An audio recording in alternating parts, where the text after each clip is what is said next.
Então vamos lá. Aí agora eu vou descomentar essa linha aqui, tá? Para voltar à inserção. Só que antes dele executar essa inserção, eu preciso saber se o total de registros que eu tenho aqui, ele é igual a 0.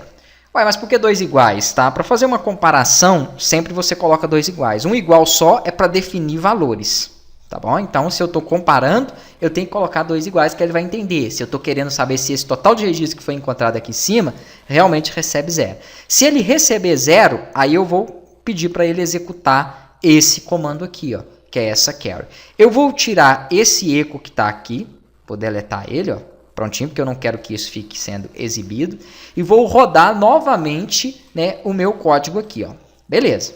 Eu executei o código, não mostrou nada. Por enquanto eu não pedi para ele mostrar nada mesmo, não, ele não tem que mostrar. Mas como a quantidade de registro é 0, na hora que eu atualizar a tabela dos bispos, ele tem que ter inserido esse novo registro para mim. E foi o que aconteceu. Tá vendo? Ó? Tem aqui o usuário 1, que é o superadministrador, com as informações que nós havíamos inserido lá. Só que agora, quando eu rodar novamente, aquela quantidade de registro não é mais 0. Né? O que aconteceu ali? Ela passou a ser 1. Então, ele não entra dentro desse if aqui, ó. E aí, ele não consegue fazer essa execução. Eu vou atualizar aqui, ele não pode ter criado o segundo, ó. E ele não vai criar mais um outro usuário. Por quê? Porque eu já tenho um usuário ali.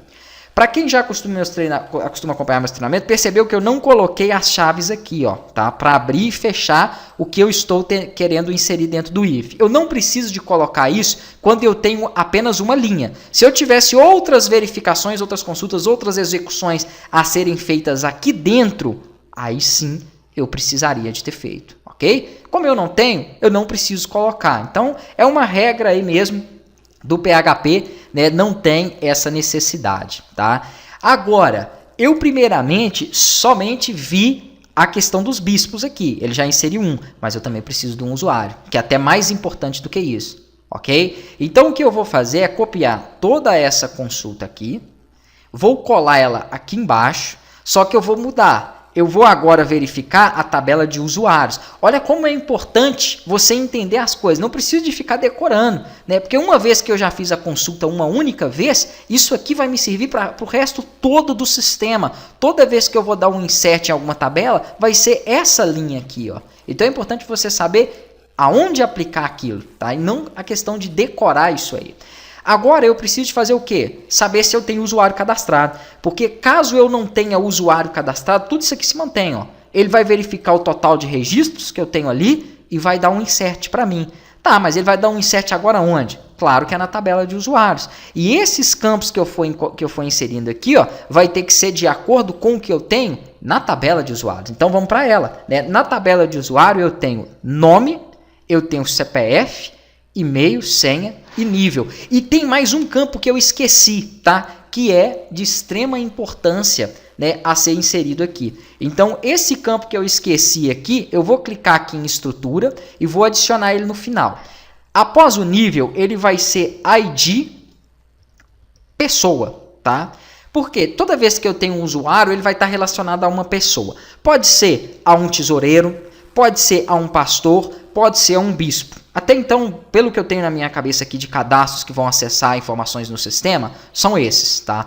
E aí, quando eu quiser alterar uma informação, por exemplo, daquele bispo, um CPF, um telefone, né, um e-mail, essa alteração também tem que ser feita no usuário.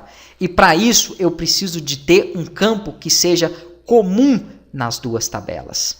E esse campo, ele é reconhecido aqui, né, como chave estrangeira, ok? A chave estrangeira ela é como se ela recebesse uma chave primária de uma outra tabela. Vamos analisar pela questão do bispo, tá? Então eu vou abrir aqui a tabela dele só em uma aba diferente. Ele tem um ID que é a chave primária de 1, correto?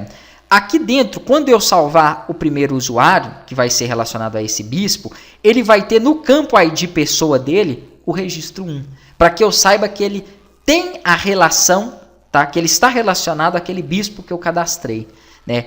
Ah, mas aí você fala o seguinte, pode ser que eu tenha também um tesoureiro com o ID 1, porque quando eu cadastrar o primeiro tesoureiro, ele vai ter o ID 1, sim, certo. Mas você pode ter certeza que ele não vai ter um nível igual ao bispo. Então, é através do nível e desse ID que eu vou reconhecer aquele usuário. Mas isso é relacionamento. Eu já falo, né, nas próximas aulas em relação a isso.